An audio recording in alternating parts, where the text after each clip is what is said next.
Please can you remind me if you'll be so kind, staring out into space, asking God to hear my case, trying to think of all things past. How long will my memory last? The purple angel,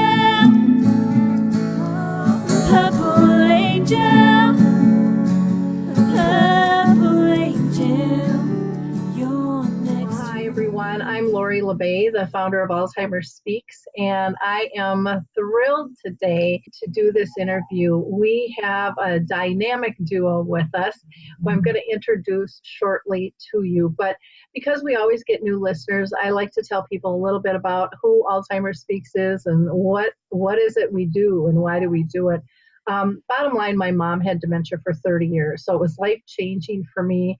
And I just really felt that people deserve to be connected to services, products, and tools. And I wasn't finding that as a daughter myself.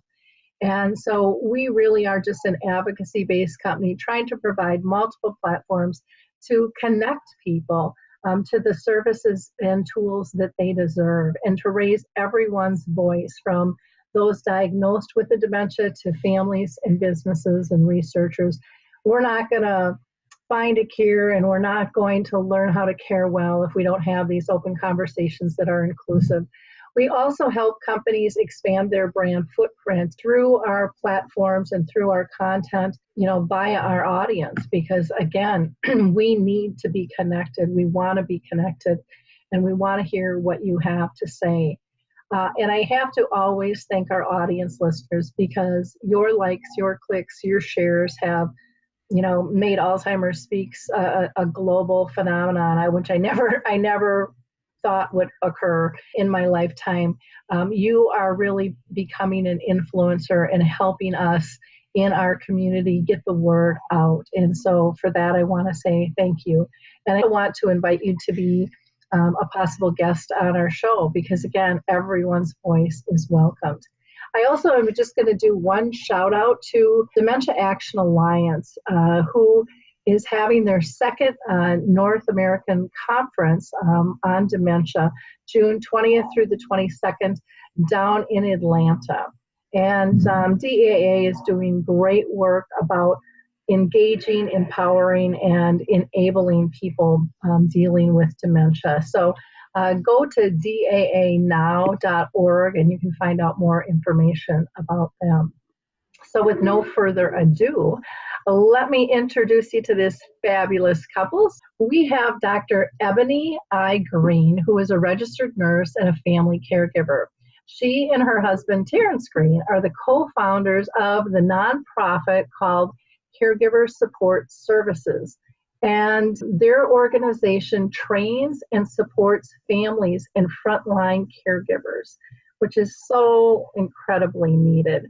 Terrence is their corporate account exec, and Eboni is the president and CEO of Caregiver Support Services. She has also written 3 books focusing on family caregiving, called At the Heart of the Matter. I love that title. Caregiving in the New Millennium, which is so appropriate, and Reflections of the Soul, which really touches me, because I think this journey is one that really, if you can bring it inward as a care partner, you can get so much out of this journey that is very unexpected and very, I think, some very surprising gifts. So welcome, you two. How are you doing? Great. I'm doing great. Well, good. I'm very excited to have you with us. And I know, Terrence, you're going to scoot, so we're going to start with you. And I appreciate you squeezing us into your schedule today. Can you tell us what led you to start Caregiver Support Service? When I'm talking with people and interviewing, there always seems to be this personal connection that gets people going, this has to change. We can do better. Yeah, it's kind of an interesting story. So I'll give you a little bit of how we started and maybe just a brief history of how we got to where we are today. So with that being said, Eboni worked at a long-term care facility as a quality assurance nurse and was seeing the need for support services for caregivers. And she And every day she would come home and she's like, man, these guys really could use some resources and some direction. Now, let me remind you, this was back in 1996 that we were having this conversation. So you had a lot of people that went for a for-profit situation and created home care agencies, where we kind of went the other direction. We went more toward the advocacy aspect of things. So what we ended up doing was starting a local group called the Geriatric Support Group, and we would participate in college health fairs and local events just to try to create awareness in regards to supporting caregivers who are either taking care of a loved one in the home or just placing them in a long-term care facility. So we would start creating awareness in that aspect. And what ended up happening, we had to relocate to Omaha, Nebraska, which is where we are currently. And they had a group here called the Senior Living Room Support Group.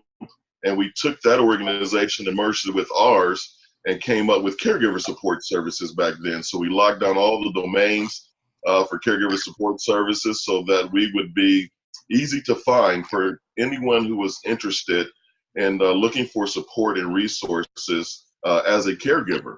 So what ended up happening along with that is we created a training to support family caregivers to become nursing assistants and medication aides, and they would actually get on the registry. So they had a dual role where they would both provide services to a loved one, and they would also volunteer in the community to provide respite for other caregivers. And just watching those connections grow, we did that for about 12 years, was just an amazing concept and just and very rewarding to see these people grow over a course of 3 to 4 weeks.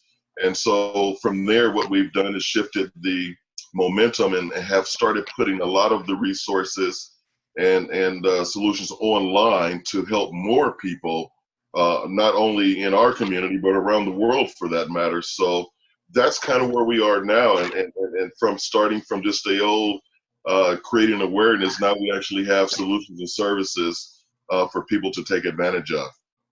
Wow, that is fantastic, and it's not amazing that it's grown and that the need was identified. And I love how you are empowering others to care for somebody else.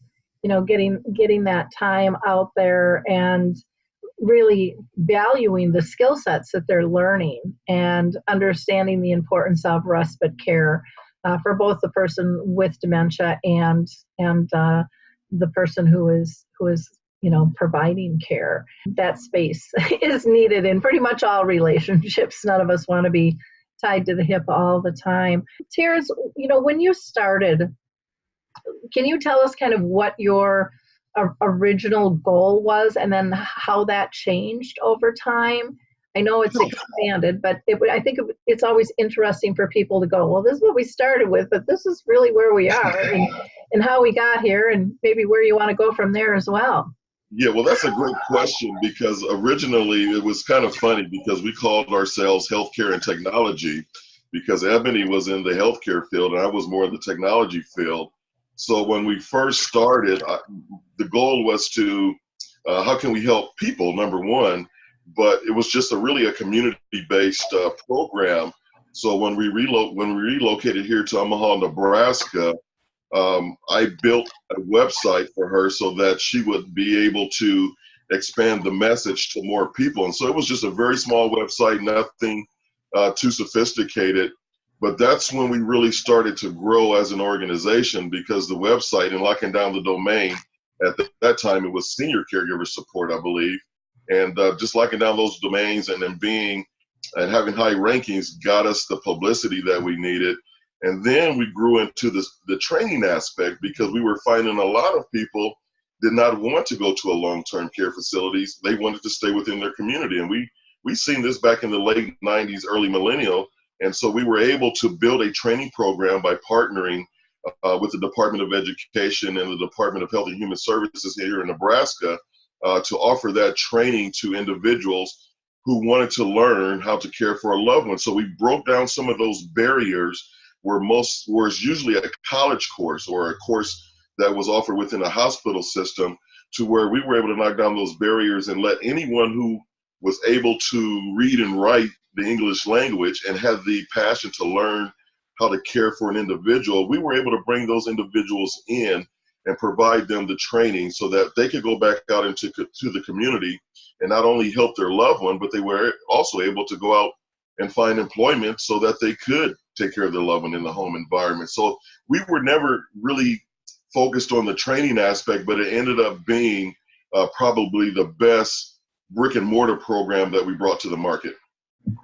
Well, and that makes sense because we all need education. And what I love is when you said, they need to read and write, but they have to have that desire, that passion to care. And I think, in our depths, I think we all want to care well, but there is no book. There is, there wasn't anything like that. And so for you to bring that in a user-friendly atmosphere that they can tap into is brilliant, and it's so needed. I hear that over and over and over again all around the world that we still don't have enough of it, and people need different types of training because they all learn a little bit differently as well on that. So I think that's great.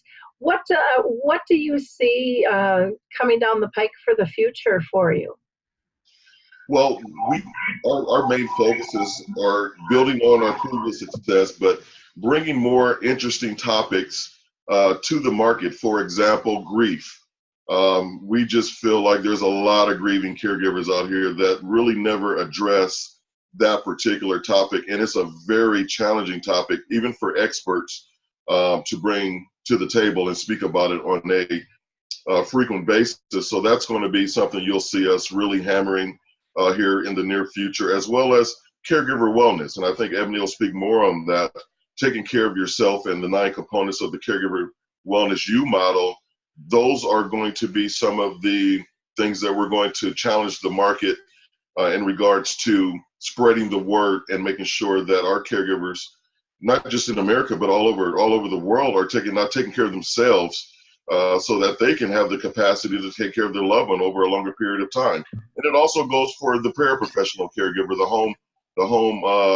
home aides, CNAs, RNs, LPNs, anybody who provides care has to have the ability and be aware and self-conscious of self-care. Exactly. And, those are conversations we don't have. I mean, we don't have with our children. We don't teach that. We just do that. I'm going to be 60 in this next summer, or this summer, I guess, when we turn the year. And, I grew up as a little girl who you just take care of everyone. That's what you do. You don't drop anything. You just take on more, and there comes a breaking point, where people have to start sorting out, can I still do this? Is this still valid? Just because it was valid and needed at one time, is it still a good fit for me now? And we don't have those hard conversations. And I love the idea about the grief, because I think especially with dementia, there's so much ambiguous loss. It's just constantly. And we spin in so many circles. And what I see is, one of the things I tell my audiences when I'm out speaking is, and I've learned this from my mom, I think we only remember 3 things: the tears, the fears, and the joy. And the tears are usually over everything that we've lost and that we feel, we'll never have again. And we can get tied up in that versus trying to shift our perceptions in terms of an attitude of gratitude that we had something that a lot of people never had. And even though it was too short for our life, it was a heck of a lot longer than some others, and that shift to me was huge. And then we have that other side where we're projecting into the future, and there can be a lot of grief and loss wrapped up in that because of all the fear, and I'm not going to be able to do this because I have to do that. And much of that stuff never happens or occurs, but we worry about it. And then, when I ask people, what do you want? Tears, fear, or joy? Everyone says joy, but joy to me can only be found in the moment. It's the only place we can identify it. It's the only place we can create it. And so if we can learn to consciously care for others and ourselves in terms of what we want in life, and it really is a conscious awakening, a shift in perceptions and and tasks. So I think the topics you're talking about are so extraordinarily important, not only for people's physical well-being, but their mental health, which is it's a ripple effect. It really is, and we don't have those conversations enough. So that's really exciting. Now, before I let you go, Terrence, I do want to hear about your own personal care partnering, for your mother, and what advice you would have, if you can tell us a little bit about that story, and what advice you'd have for our audience, for someone else caring for a loved one. The best advice is certainly don't try to go at it alone.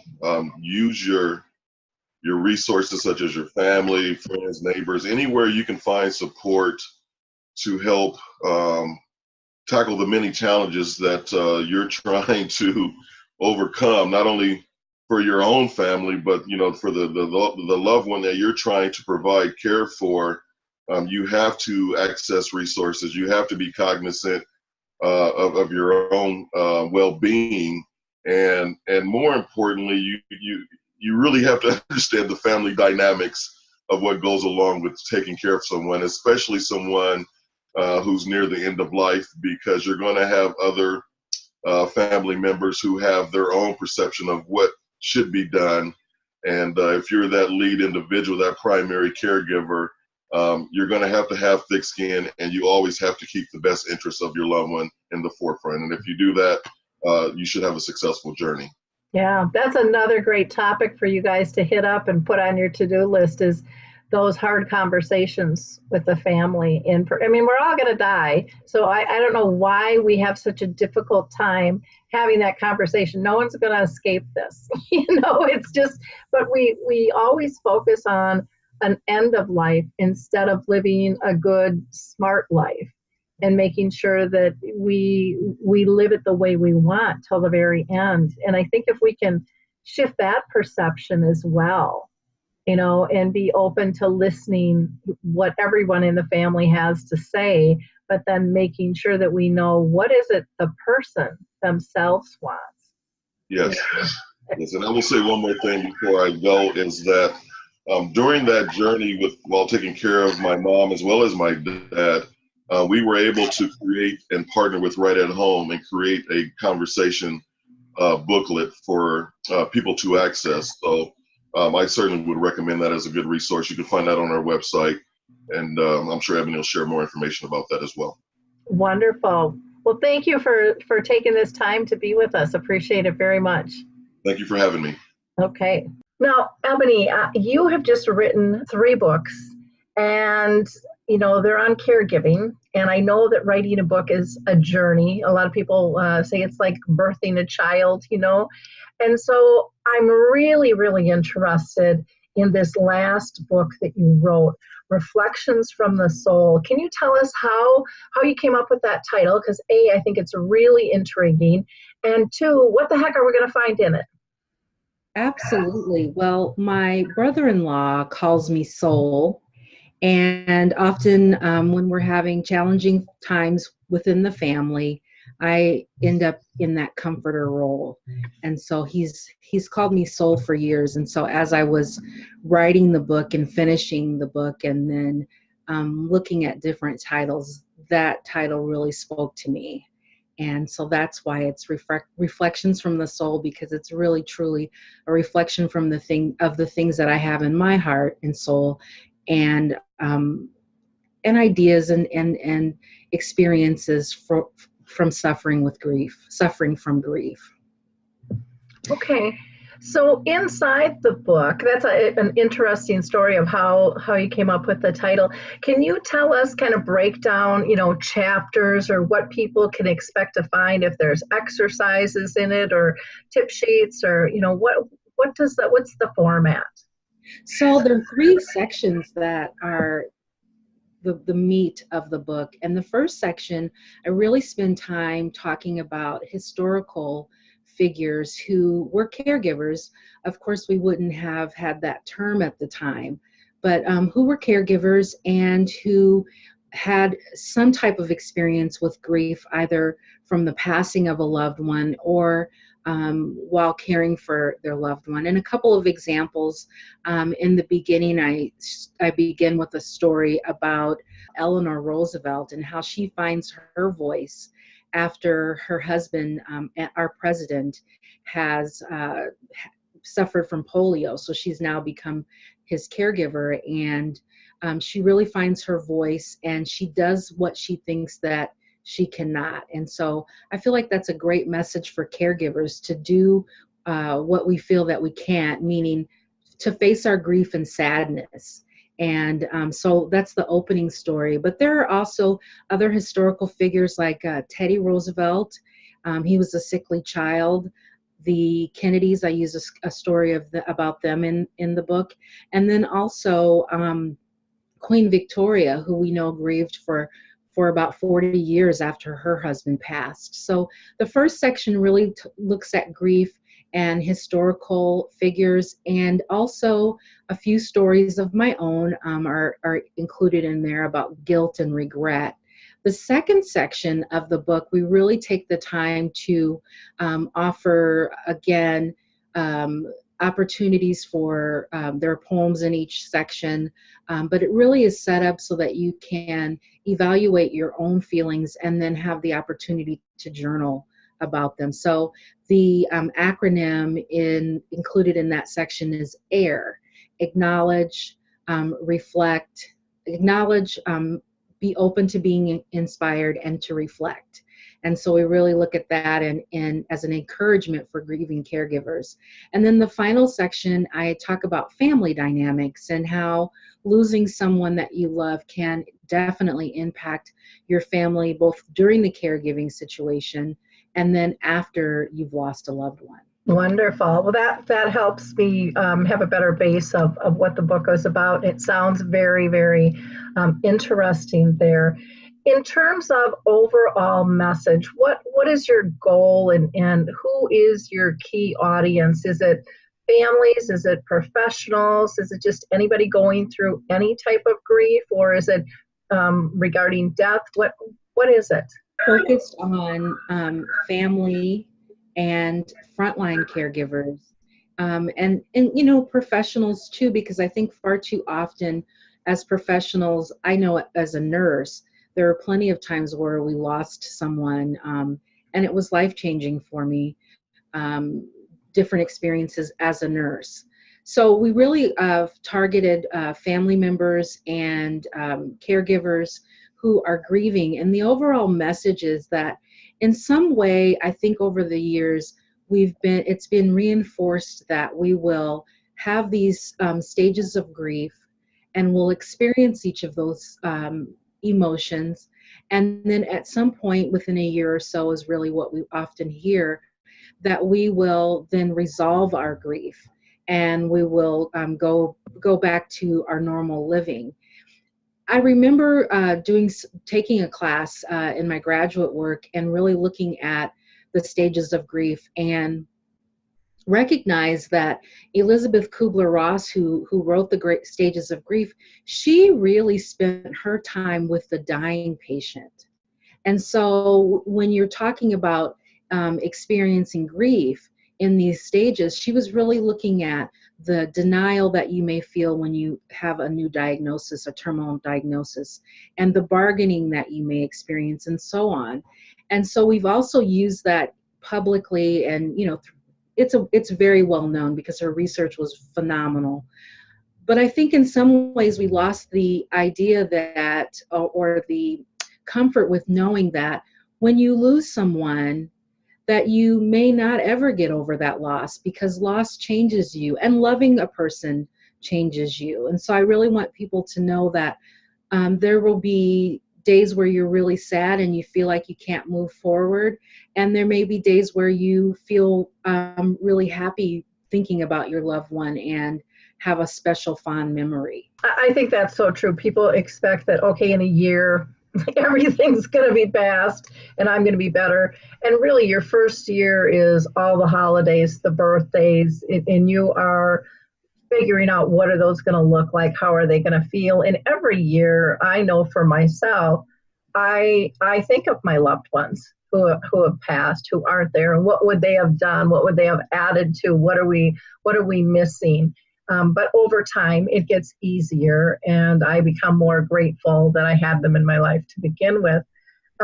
With dementia now, there is, of course, the passing of a loved one, which seems to be the focus from what you're talking about. But yet with dementia, there's this ambiguous loss, this constant loss of skill levels or intimacy or whatever it might be.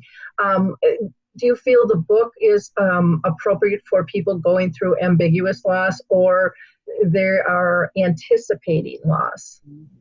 I absolutely do, because I think there are emotions that we feel while we are grieving.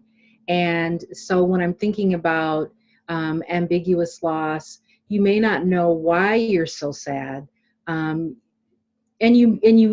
What I mean by that is, yes, you know that you're sad because there's a loss of maybe function, or there's a loss of even a loved one remembering you. And but there are also other things that are wrapped up in those emotions.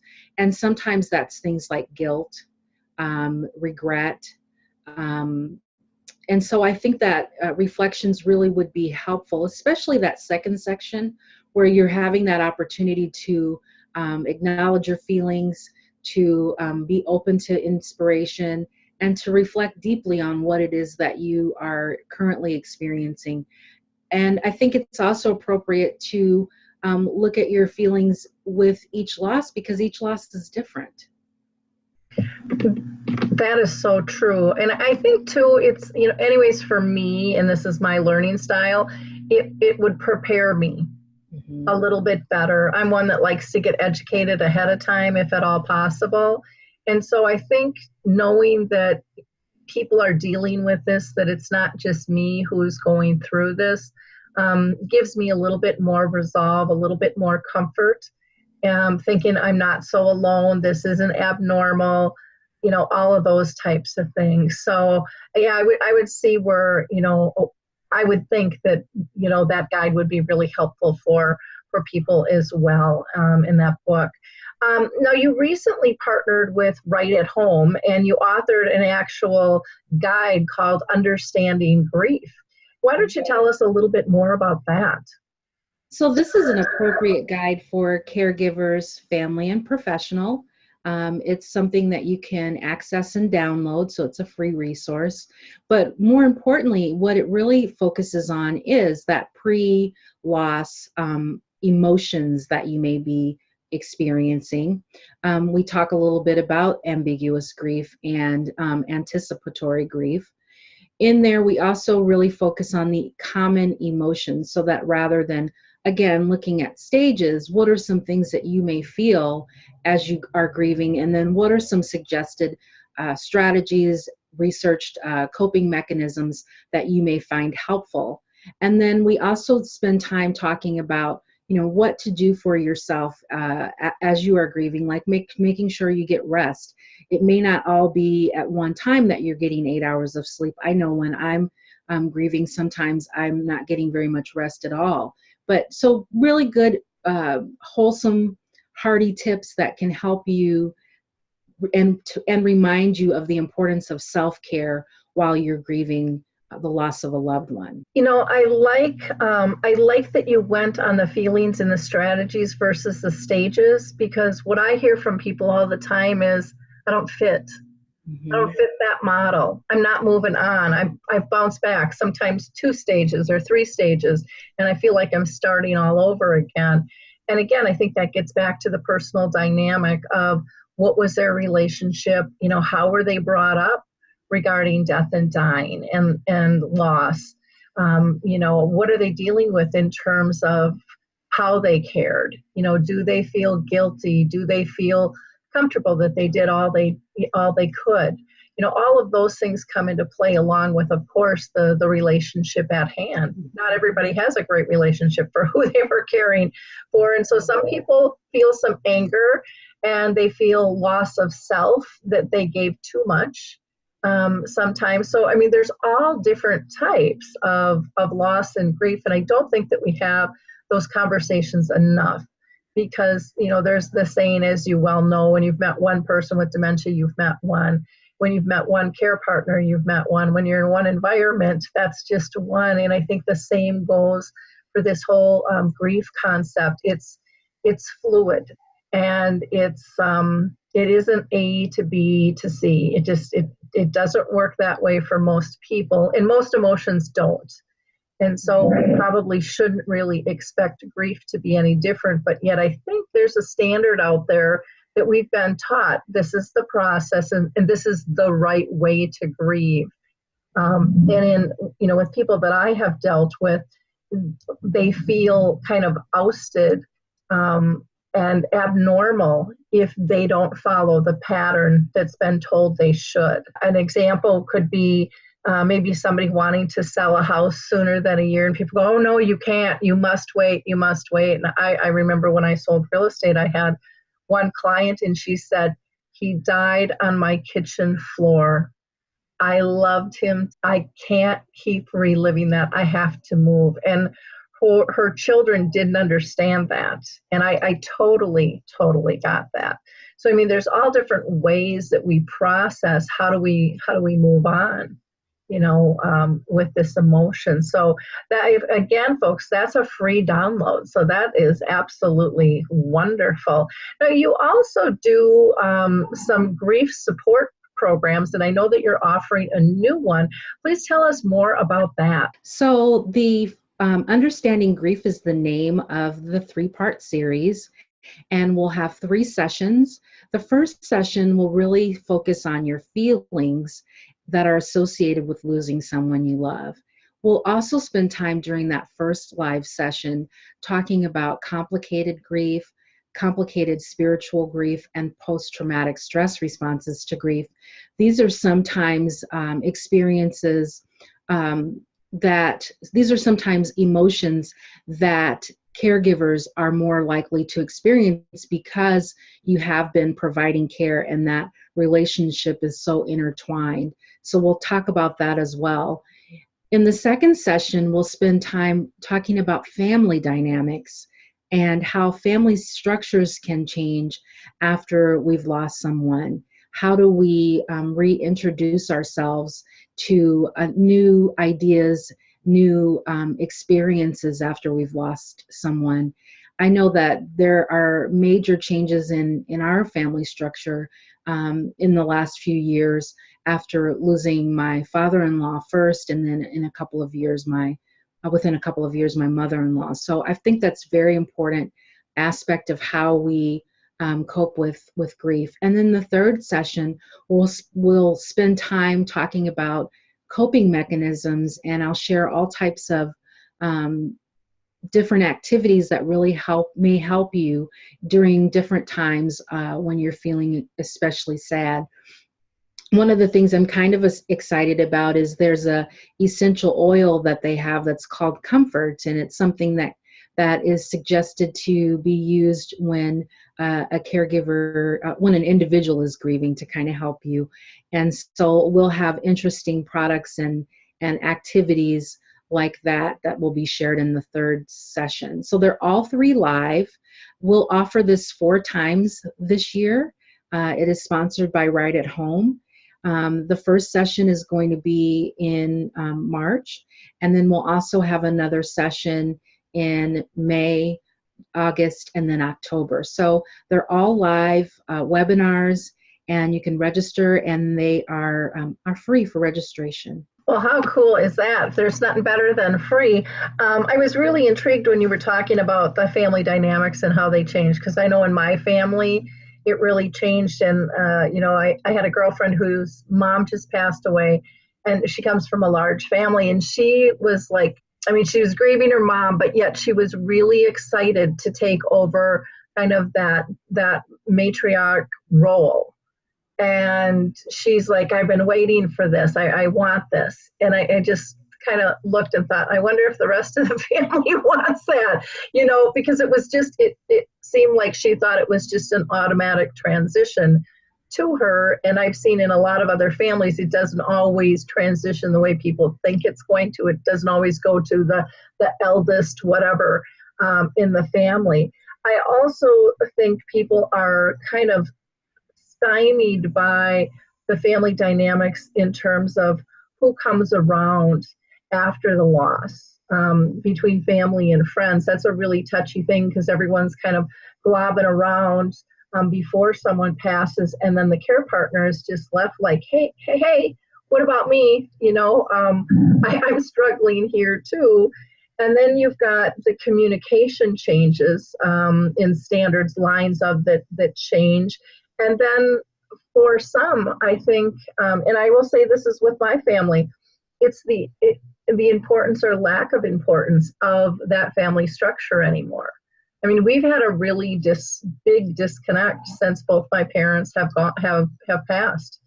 It's, for some of my siblings, it's like, why bother? And I was the one trying to pull everyone together. And then I finally kind of stopped, and my daughter's kind of taken over that role. And now she's getting really frustrated too. And I'm like, honey, you can't force people to gather. It's been a strange process, and I think is strange as we feel it is, and awkward. I think a lot of families struggle with that exact same thing. Or maybe we're just hoping so, and that's one of our coping mechanisms. I don't know. And then you talked about dealing with coping mechanisms, and I think that is so powerful because, again, I think it's something we don't talk about. What are some options? How do we bring ourselves comfort? And so if you've got products and tools and exercises, that people can participate in, I think that is absolutely fantastic. Is one of your tools journaling or writing prose or poetry? I know for a lot of people, anyways, in my Alzheimer's Speaks community, that is really powerful. And when someone posts a poem, I'm shocked at how many people clamor for that information. I mean, they love reading other people's feelings because that's really what it is. Yes, it's one of my biggest coping mechanisms. I love writing, and I've always loved writing poetry. And so when my Aunt Linda passed away, one of the things that I did was I spent a lot of time, everybody would be sleeping, and I would be awake thinking about her and our relationship. And so I had quite a few poems that I wrote that I have never shared. It's just kind of like our little private conversation. And so that's one of the ways that I remember my aunt is through the poetry. And I think it's a great coping mechanism for caregivers. I'd like to share two other things that I think are really helpful that will be expanded on, of course, in the Understanding Grief series. But one is thinking about things that bring you back to the relationship with your loved one. And I've shared before that my grandmother had a beautiful Afghan blanket. And that was one of the things that she was always wrapped up in that blanket. And that was one of the things after she passed that my mother sent to me. And so I have it in my closet. And my granddaughter was here last week, and she was a little cold, so I took her to the closet to show her where to grab extra blankets, and she picked my grandmother's blanket, and she told me that was her favorite blanket. And I went on to explain to her that it was my grandma's blanket and that it was very special to me. And she's 6, but she was saying to me how special the blanket was to her as well, because it would have been her great grandmother. And so she felt very comforted in it. And it brought me a sense of comfort seeing her in the blanket. The other thing I think about is when I lost my Aunt Cynthia. We were birthday twins, and so I think about her often, and she had the most wonderful laugh you've ever heard, and she loved to laugh and joke. And so when she passed, I felt like for a while that I lost my ability to find humor in things. And it took me a little while to think about how Aunt Cynthia was really such a happy person, that I could be her life imprint by continuing to laugh and share funny things. And that really helped me cope with losing her. And so strategies and tips and tools of those natures, that nature will be shared in the coping component of the webinar series. Well, I appreciate you sharing the story about the blanket, because I have a blanket from my mom too, and my granddaughter, she's 4, but it's almost like she's an indigo child. She's just so connected to my mom, and it is comforting to see them appreciate and just kind of have this inner knowing of the connections and the importance of that. I also love the phrase life imprint. A lot of times we refer to, what's your legacy going to be? But really it's about what is that imprint you're making on others? What gifts are you giving them during your journey? And a lot of times we don't even know what those things are because it's not something we talk about very much. But I think it's a neat thing to be conscious of. And when somebody passes, even for yourself, just writing down the gifts you received. What were the memorable moments? To me, that brings me great comfort in terms of, gosh, how lucky was I? How lucky was I to know this person, or, to have this conversation, or be in their presence at this time, or to create this thing, or whatever it might be. But that is always, for me, soothing to my soul anyways. With your grief support group, I love that these webinars are free. Do you do any in-person grief support groups at all, or online ones that are ongoing? Of course, I go out to do presentations for grief for groups, so I'm always available for that. But as far as us having a good, solid reach, we do the webinars online, and then there's opportunities for individual sharing in the group that'll be associated with the webinar series. Okay. The reason I asked that is our Roseville Alzheimer's and Dementia Community Action Team, long name, developed a reentry program, and we call it the Dementia Caregiver Reentry Program.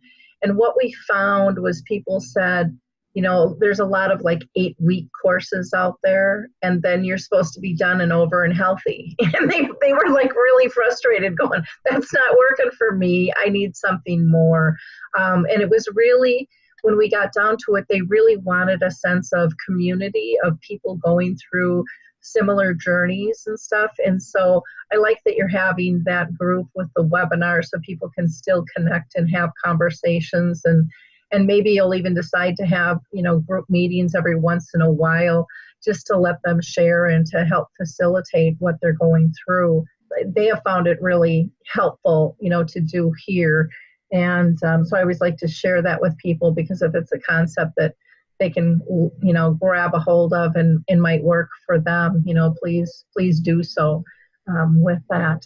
Now, in wrapping up, is there any last minute tips that you want to give care partners in terms of their journey? Yes, I really think that the group that you're talking about, the Reentry group, is really a wonderful idea and one of the best approaches that I've heard. And I think that this is important because when we're grieving, we're at such a high risk for isolation. And one of the things I've been reading a lot about this past year in 2018 is the high numbers of individuals who are isolated, and who and then we look at there's a statistic where they talk about the risk factors associated with isolation being similar to cigarette smoking. And so that can have the same impact on our well-being as isolating ourselves. So isolating ourselves can have the same impact on our well-being as smoking. And so I think it's so important that we find ways to connect, because I can even say for myself, having a number of losses and then having a family get together and noticing that you don't just have an empty chair, but you would have an empty bench or an empty picnic table of people that you've loved and that are no longer with you can sometimes make families feel as though you don't want to get together as much because you're hurting so bad when you're thinking about the people that you've lost. And so the isolation really is more of a self-protective mechanism. And so I just really want us to open up to understanding and recognizing first that it is not uncommon to feel as though you're very sad and maybe you don't want to get together that much with family, but that it is important to acknowledge it, acknowledge your feelings, and to not self-isolate, because we need to continue to work on making sure we have an opportunity to reach our highest level of functioning. So I think having those connections, reentry, where your life has really been centered on your loved one or your client, and now you have an opportunity to bring the focus back in on you and find opportunities to connect. I think it's so important. One other thing I wanted to ask you too is, there's something called the death cafes, and I don't know if you've heard of those, where it sounds like, and I have not attended one, but my understanding is people talk about death and dying and kind of preparing, and they're ready to have an open conversation. And sometimes they can't do that with their family, so they do that with other people.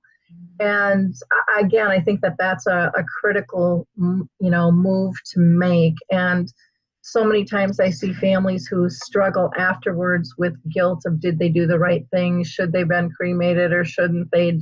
Should we have had an open casket or a celebration of life? And, having those conversations ahead of time is important to both sides, because the person who is dying deserves the right to exit on their terms. And it makes it much easier for a family or friends or whoever is in charge of that to make those decisions, to feel comfortable in what kind of verbiage do they want. Some people even write their own obituaries ahead of time, in terms of who they want included in there and maybe who they don't. Or last letters from the person who has passed to be read. I mean, there's no right or wrong these days in terms of how someone passes and how we go about having a ceremony. All different cultures do things differently.